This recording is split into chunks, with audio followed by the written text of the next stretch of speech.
구약성경 욥기 1장 6절에서 12절 찾았으면 제가 봉독하여 드리겠습니다. 6절. 하루는 하나님의 아들들이 와서 여호와 앞에 섰고 사탄도 그들 가운데 온지라. 여호와께서 사탄에게 이르시되 네가 어디서 왔느냐. 사탄이 여호와께 대답하여 이르되 땅을 두루 돌아 여기저기 다녀왔나이다. 여호와께서 사탄에게 이르시되 네가 내 종 욥을 주의하여 보았느냐. 그와 같이 온전하고 정직하여 하나님을 경외하며 악에서 떠난 자는 세상에 없느니라. 사탄이 여호와께 대답하여 이르되 욥이 어찌 까닭없이 하나님을 경외하리이까. 주께서 그와 그의 집과 그의 모든 소유물을 울타리로 두르심 때문에 아니니까. 주께서 그의 손으로 하는 바를 복되게 하사 그의 소유물이 이 땅에 넘치게 하셨음이니이다. 이제 주의 손을 펴서 그의 모든 소유물을 치소서. 그리하시면 틀림없이 주를 향하여 욕하지 않겠나이까. 여호와께서 사탄에게 이르시되 내가 그의 소유물을 다 내 손에 맡기노라. 다만 그의 몸에는 내 손을 대지 말지니라. 사탄이 곧 여호와의 앞에서 물러가니라. 오늘 우리는 신년 첫 해 주일, 주연절 후 첫 주일을 맞아야 하였습니다. 우리는 주님의 오심과 그리고 그 주님이 우리 가운데 오셔서 그 삶의 여정 속에서 우리들과 함께 계시면서 그 하나님의 뜻과 나라를 이루어 가신 이제는 주님의 발자취를 따라가는 삶이 이제는 우리가 첫 해를 시작하는 그 첫 주의 삶입니다. 여러분, 이 올 한 해 시작하시면서 내게 주어진 하나님의 삶을 늘 감사하시며 주님의 발자취를 따라가는 그러한 우리의 믿음의 인생들이 되어야 될 것 같습니다. 오늘 그러면서 이 욥기의 말씀을 깊이 한번 묵상해 보았습니다. 우리가 주님의 발자취를 따라가면서 과연 우리가 주님과의 정말 진실된 하나님과의 관계를 맺고 살아가고 있는가 한번 생각해 보기를 원합니다. 여러분, 우리가 관계를 맺어갈 때는 어떤 우리에게 있어서 유익이 있을 때 그 관계를 가지는 것이 우리 인간들의 습성입니다. 본성이라고 할 수가 있겠죠. 내가 저 사람을 통해서 어떤 유익이 있으면 저 사람에게 함께 맺고 관계를 맺어갑니다. 아마 이것이 우리가 세상을 살아가는 이치가 아니겠습니까? 여러분, 비즈니스를 하시거나 무엇을 하시거나 하다 보면 과연 내 삶의 현장에 일이나 비즈니스를 위해서 도움이 되고 힘을 실어주고 뭔가 내 취업하거나 취직하거나 결혼을 하거나 인생의 중대한 결단을 하기 위해서는 뭔가 나에게 힘을 줄 수 있는 그 라인, 힘이 있는 사람과 만나기를 원하고자 합니다. 여러분, 참 이것은 어떻게 보면 우리가 살아갈 때 정말 필요한 것이라고 할 수가 있습니다. 인간의 처세술에 정말 중요한 것이라고 할 수가 있겠습니다. 그래서 흔히들 이야기하죠. 라인업 한다. 누구누구 힘이 있는 사람 밑에서 줄을 서면 나도 그 사람들 밑에서 내 인생이 보장받을 것이다. 여러분, 우리의 정치사나 모든 것들이 그렇게 라인업하면서 힘에 의해서 그 구도가 정해져 있고 지어지다 보니까 지난날에 우리 이 민족의 역사가 얼마나 오욕되고 왜곡된 역사로 얼룩져 왔습니까? 그것으로 인해서 아직까지도 여러분, 우리는 고통당하고 정치적으로 어떤 부분에서 모든 사회 전반적인 분야에서 이 역사가 바로 세워지지 못한 부분들을 볼 수가 있습니다. 왜 그럴까요? 그거는 어떤 대의나 명분 앞에서 아무런 나의 욕망과 거리낌 없이 순수하게 그 자연 그대로를 대면하고 맺어가는 관계가 없었기 때문이라고 할 수가 있겠습니다. 내가 함께하는 것, 나의 대의와 명분을 가지고 함께한다는 것은 우리가 현대를 살아가는 것, 아무런 것도 없이 그저 내가 이 역사와 인생의 순수함을 가지고 살아간다는 이것만 가지고 이야기하면 사람들은 우리를 향해서 손가락질하고 비웃을 것입니다. 그렇게 순진한 생각으로 이 어렵고 힘든 세상을 어떻게 살아갈 것인가? 아마 우리는 때로는 알지 못하게 손가락질 받기도 하고 혀를 쩌쩌 차는 소리를 들을 수도 있을 것입니다. 여러분, 비단 이것이 우리의 인생만이겠습니까? 또한 이렇게 살아가는 우리의 인생이 자연스럽게 하나님과의 관계에서도 이러한 인생의 패턴이 나타난다는 것이죠. 하나님을 믿는 신앙의 관계에서도 이러한 유사한 것들이 많이 드러나는 겁니다. 그것은 어떤 이유가 있어야 하는 것이죠. 내가 하나님을 믿는 이유가 있다는 것이죠. 내가 하나님을 믿는 이유가 오늘 나에게 하나님이 나의 생명에 인생에 있어서 정말 하나님이 큰 일을 행해 주셨다. 난 예전에는 하나님을 몰랐습니다. 저는 그래서 우리는 간증 집회라든지 간증을 많이 듣습니다. 나는 과거에 어떤 일은 했는데 그것을 버리고 하나님 뜻대로 살지 않았다가 하나님이 크게 개입하셔서 나를 치셔서 정말 나를 하나님 믿는 사람으로 돌아오게 하셨다. 그런 간증을 많이 듣습니다. 그러면서 그 간증을 들을 때마다 우리는 돌아봅니다. 아, 왜 나의 믿음은 이거밖에 아니 될까? 많이들 그렇게 이야기하는 것이죠. 그래서 가만히 그러한 간증들을 많이 듣다 보면 이러한 의문이, 질문들이 생깁니다. 그분은 간증하는 그분의 진실한 그 믿음을 왜곡하는 것은 아닙니다. 그러나 중요한 것은 하나님이 그에게 그 모든 것들을 부요함과 생명과 어떤 중요한 것들을 허락했기 때문에 하나님을 믿는 것인가? 내가 지금 이러한 것들을 가지고 있기 때문에 하나님을 믿는 것인가? 라고 하는 질문이 떠오르게 된다는 것이죠. 그러한 질문을, 그러한 간증을 무수히 많이 들을 때마다 던져지게 되는 것입니다. 이 말은 다시 말하면 무슨 말이냐? 이 이모셔널한 프로젝션이라고 그럽니다. 감정의 투사라고 하는 것이죠. 이모션 프로젝션. 뭐냐면 내가 어떤 대상이 있으면 그 대상에게 내 감정을 그 대상에게 집어넣는 것이죠. 그러면서 내가 아픈 감정을 저 사람이 받아주고 투입해서 집어넣어서 그 사람으로 하여금 내가 뭔가를 동의를 얻게 한다든지 그 사람으로 하여금 나에게 어떤 구원의 손길을 뻗치게 만든다는 것이죠. 그래서 내가 정말 그 사람을 통해서 내가 뭔가 위로를 받는다는 것이죠. 참 중요한 의미일 수도 있지만 이것이 부정적이게 되면 네거티브한 이모셔널 프로젝션, 네거티브한 어떤 감정적인 투사가 있으면 나 속에 가지고 있는 굉장히 나쁜 감정이 다른 사람에게 들어감으로 인하여서 그 사람의 삶을 흔들어 놓을 수가 있다는 것이죠. 여러분, 이것은 어떤 심리적인 치료 부분에서도 굉장히 훈련된 사람들에게서는 이것을 조절할 수 있는 능력이 있습니다. 그런데 우리가 관계를 맺다 보면 어느 순간에 그 사람과 한 10분, 20분 이야기하다 보면 여러분 이런 걸 많이 느끼셨을 것입니다. 내가 왜 이렇게 마음이 화가 나지? 내가 왜 이렇게 마음이 복잡하지? 그것은 내 마음의 이라기보다는 그 상대편이 가지고 있는 좋지 못한 감정이 내 안에 돌아서 그 좋지 못한 감정이 나를 흔들어 놓았기 때문입니다. 여러분, 이것이 재미있는 것은 하나님을 믿는 그 신앙의 패턴에도 그대로 반영된다는 것이죠. 하나님 앞에서 내가 이야기합니다. 내 어떤 것들을 계속해서 끊임없이 하나님 앞에 쏟아붓습니다. 하나님, 나 이러합니다. 하나님이 도와주시지 아니하면 나는 이렇게 살 수가 없습니다. 하나님이 나를 이렇게 해주시지 않으면 나는 하지 못합니다. 하나님이 해주셔야 합니다. 하나님, 이것만 해주시면 나는 정말 잘 믿겠습니다.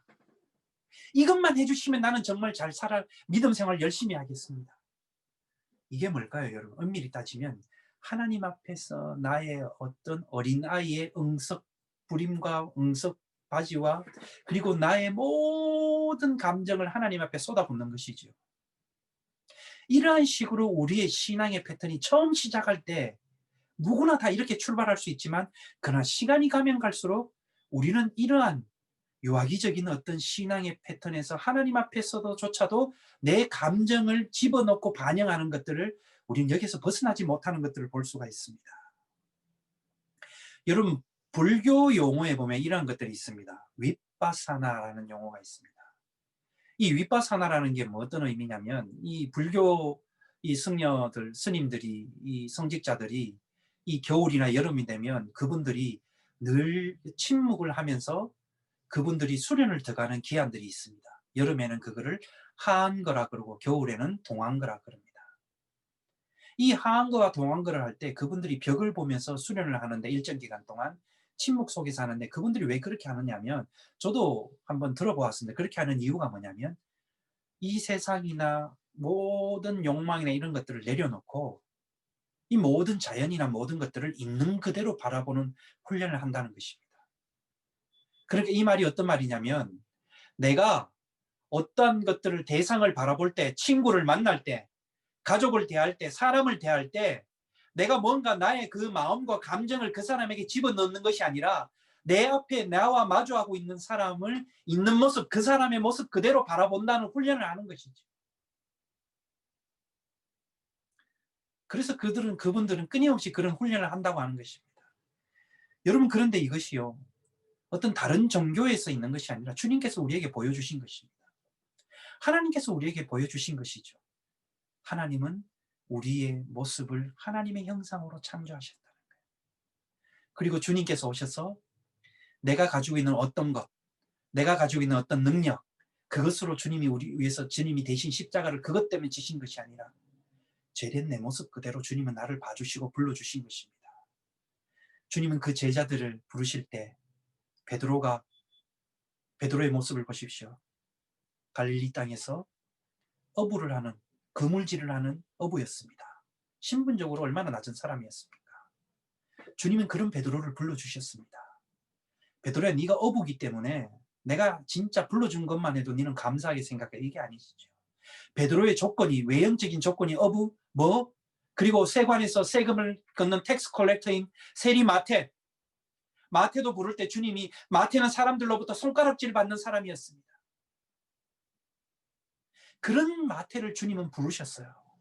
세상적으로 봤을 때는 굉장히 천한 직업을 가지고 있는 사람이고 민족의 공동체에서도 손가락질을 받는 사람이고 민족의 반역자라고까지 이야기를 듣는 사람이었지만 주님은 그를 부르셨다는 겁니다. 무엇으로? 제자로. 그의 조건을 따라 부른 것이 아니라,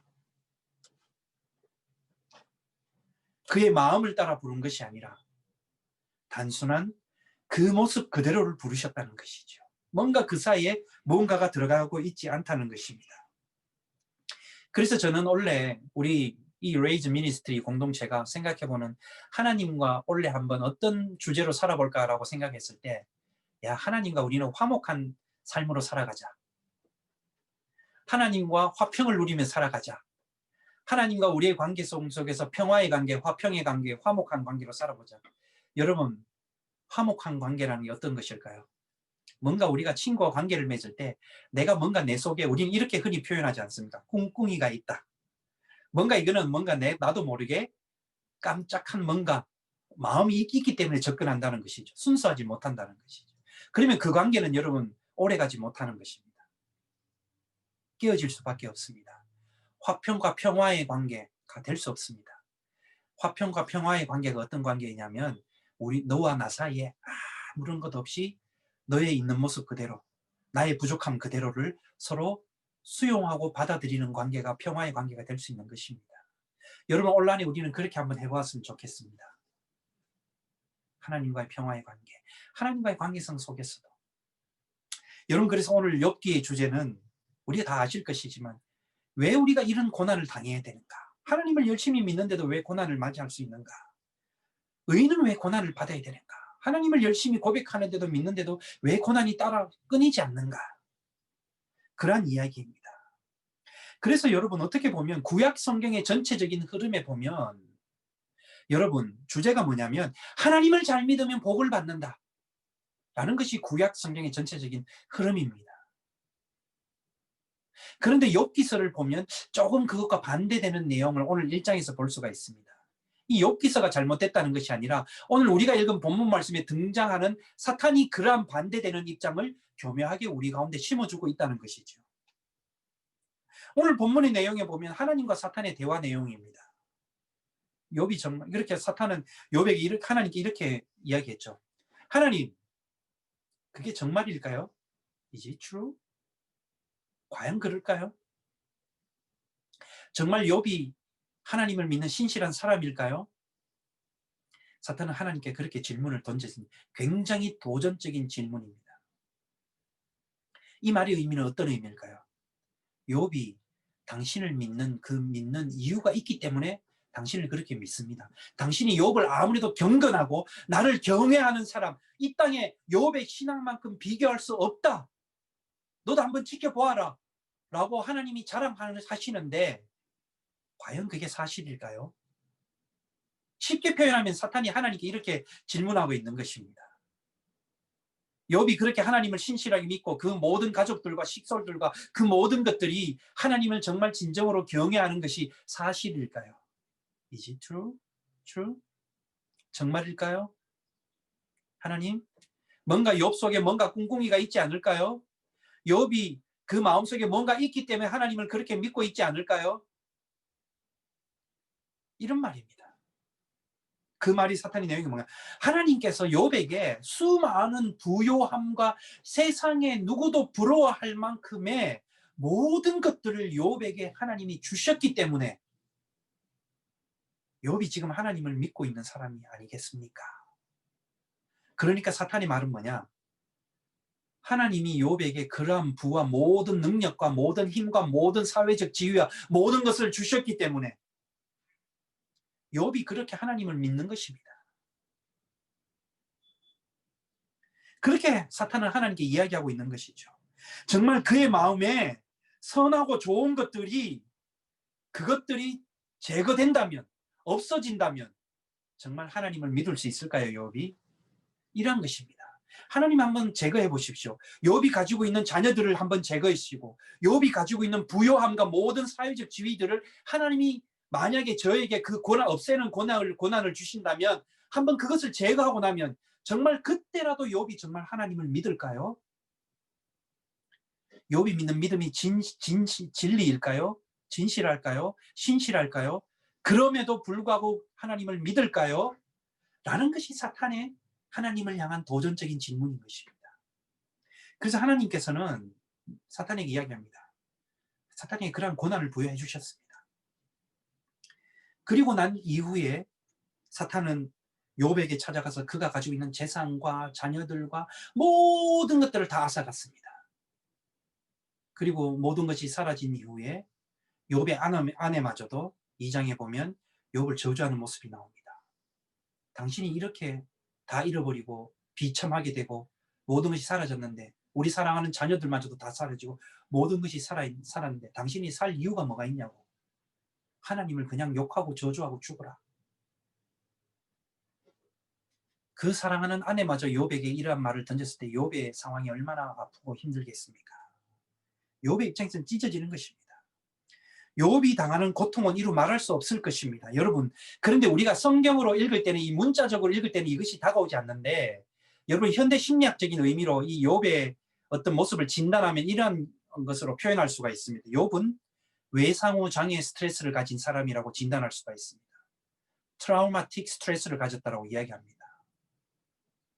이 외상후 장애 진단의 어떤 평가가 어떤 거냐면, 심텀이 어떤 거냐면, 주로 이런 분들은 전쟁을 경험하고 돌아온 병사들과 군인들에게 많이 나타난다는 것이죠. 큰 재난과 재앙, 테러나, 여러분, 그리고 우리 911이 일어나고 난 이후에 이 외상후 장애 증상 때문에 많은 사람들이 아직도 고통당하고 있습니다. 순식간에 사랑하는 가족을 잃어버렸거나 친구를 잃어버리고 테러로 인하여서 뭔가 우리가 평소에 경험해보지 못한 굉장히 심한 고통과 스트레스를 경험했을 때 드러나는 증상이죠. 전쟁의 경험에 참전했던 병사들, 그러나 어떤 테러를 경험했던 사람들, 큰 가족이 갑작스럽게 가족과 함께 사별의 경험을 했던 분들, 갑작스럽게 큰 질병을 경험했던 분들, 어떤 이런 분들을 통해서 드러나는 어떤 증상이 외상후 장애 증상입니다. 이 욥이 여러분 그렇게 해서 욥 또한 그런 외상후 장애 스트레스를 가지고 있다고 진단할 수가 있습니다. 왜냐하면 욥이 경험한 극심한 이 고통은 이루 말할 수 없는 고통이기 때문입니다. 갑자기 순식간에 자기의 모든 것을 잃어버리는 경험을 했기 때문입니다. 자녀를 잃어버렸고, 그리고 이제는 심지어 자기 몸에 이루 말할 수 없는 고통의 종기가 생겨서 몸이 썩어들어가는 경험까지 한다는 것이죠. 그러면서 욥기서를 읽어보면 욥에게 드러나는 게 무엇인지 아십니까? 가장 그 감정이 뭐냐면 슬픔입니다. 그리고 또 드러나는 감정이 슬픔과 동시에 죄책감입니다. 이 죄책감과 슬픔의 증상들이 외상후 장애 스트레스로 드러나는 그 증상 중에 하나라는 것이죠. 그러면서 이런 분들에게 나타나는 어떤 증상이 뭐냐면, 후유증으로 뭔가를 호흡이 곤란하거나, 아니면 사지가 마비되거나, 말더듬을 한다거나 끊임없이 악몽에 시달린다거나 그런 증상들이 공통적으로 많이 드러나는 것이죠. 여러분, 그래서 이것을 다른 말로 표현하면 정신장애라고 이야기할 수가 있습니다. 어떻게 보면 욥 또한 이런 깊은 고통 속의 장애를 경험하며 그가 인생을 처참하고 비참한 상황 가운데 맞이했다는 것입니다. 여러분, 이렇게 했을 때 우리는 욥이 경험한 고난과 고통은 그냥 우리가 욥이 진짜 고난의 사람이구나라고 단순한 말로 표현해서는 안 된다는 것입니다. 욥의 고난이 얼마나 큰 것인지를 우리는 이제는 조금이나 느낄 수가 있게 될 것입니다. 그러면서 사탄이 이야기하는 거죠. 자, 하나님 보십시오.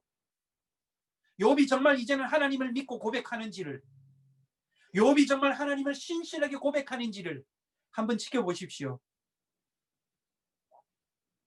하나님의 축복이 모든 것을 제거하면 하나님과의 관계가 정말 유지될 것인가? 하나님 한번 보십시오. 정말 이유 없이 이해할 수 없는 상황이 있다 할지라도, 경험한다 할지라도 여러분, 거기에서 정말 하나님을 변함없이 있는 그대로 믿음으로 고백할 수 있을까? 오늘 욥기서를 보면서 이러한 질문과 믿음의 도전이 우리에게 던져집니다. 그런데 나중에 욥을 보면 이렇게 고백하지요. 마지막 장에 가서 보면 그 고통의 시간과 이해할 수 없는 과정을 경험하고 통과하면서 그 시면의 어두움의 과정을 다 경험하면서 욥은 이렇게 마지막에 고백합니다.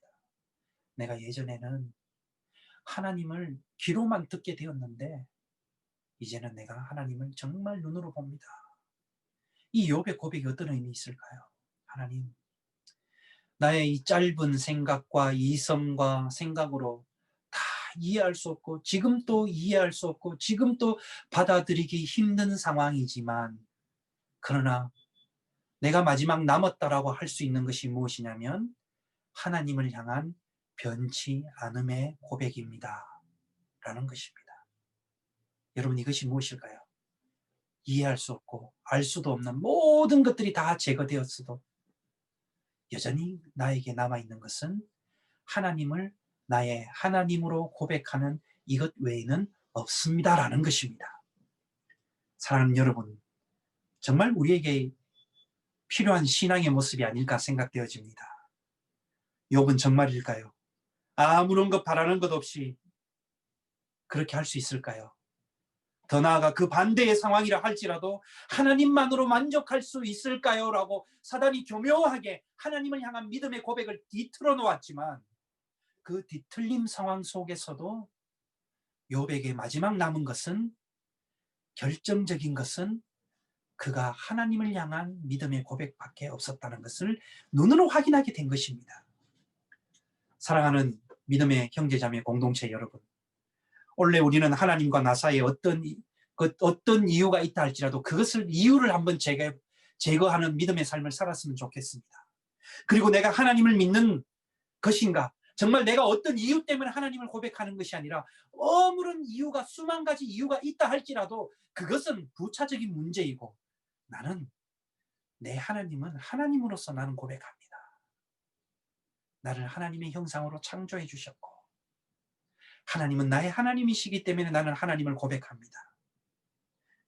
하나님과 나 사이에 무언가가 있기 때문이 아니라 하나님과 나 사이에 하나님이 나를 향한 그 은혜로움의 존재하심으로 인하여서 내가 하나님을 고백한다는 겁니다. 여러분, 설교에 처음에 이야기한 것처럼 있는 그대로 바라보고 마주하는 것, 그렇게 만나는 만남이 진정한 만남인 것처럼 여러분, 온라인에 우리가 시작하면서 여러분 주변의 가족들과 친구들과 여러분 모든 삶의 관계 속에서 한번 우리가 가지고 있는 어떤 이유를 제거하는 올해가 되었으면 좋겠습니다. 그 이유를 벗어던지고 순수하게, 때로는 내가 그 사람들에게 어리숙하게 보인다 할지라도 하나님이 나를 인도하시니, 하나님이 나에게 하나님이 되시니 우리의 부족하면 부족한 모습 그대로 만남을 이루어져가고 만들어가고 믿음의 공동체를 세워가고 하나님을 향한 그 믿음의 고백 가운데서 하나님과의 화평의 관계를 만들어가는 우리 모든 레이즈 미니스트리 공동체와 이 유튜브를 통해서 방송으로 참여하는 모든 믿음의 형제자매 여러분들에게 그러한 모습이 있기를 주님의 이름으로 간절히 축원합니다. 기도하겠습니다. 하나님, 올 한 해를 처음 시작하는 이 시간, 우리가 세상을 살아갈 때 우리에게 많은 것을 요구합니다. 그러나 정말일까요? 그것 때문이 아니겠습니까? 라고 하고 우리에게 도전하는 질문 앞에 당당하게 거기에 맞서서 오직 나의 하나님으로 나는 만족합니다. 나에게 주신 그 하나님의 생명으로 말미암아 살아감을 고백합니다. 이것 외에는 없습니다. 이것 외에는 없습니다. 이해할 수 없다 할지라도 주님이 주시는 그 생명의 길로 한 걸음 한 걸음 믿으며 나아가겠습니다. 라고 고백하며 나아가는 우리의 새해 첫 시간부터 올 한 해가 되게 인도하여 주시옵소서. 우리를 구원하신 예수님의 이름으로 기도드리옵나이다.